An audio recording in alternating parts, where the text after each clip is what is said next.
আল্লাহকে ভয় করো। ইত্তাকুল্লাহ, ইত্তাকুল্লাহ, ইত্তাকুল্লাহ।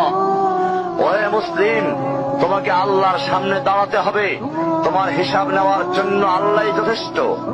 যিনি সব জানেন, তুমি যা গোপন করো ও প্রকাশ করো। তোমাকে অবশ্যই মৃত্যু বরণ করতে হবে। যখন তুমি দুনিয়ার সব কিছু ছেড়ে চলে যাবে, শুধু তুমি আখিরাতের জন্য যা সঞ্চয় করেছো তা নিয়ে সাবধান হও তোমার শেষ আমলের ব্যাপারে। তুমি জানো না কখন তোমার শেষ মুহূর্ত। তুমি কি প্রস্তুত মৃত্যুর জন্য? তুমি কি প্রস্তুত কবরের সওয়াল জবাবের জন্য? তুমি কি প্রস্তুত ভয়াবহ কিয়ামতের জন্য, হাসরের ময়দানের জন্য, হিসাব নিকাশের জন্য, আল্লাহকে জবাব দেওয়ার জন্য, মিজানের জন্য? তুমি কি প্রস্তুত চুলের চাইতে সূক্ষ্ম, তরবারির চাইতে ধারালো পুল সিরাতকে পাড়ি দেওয়ার জন্য?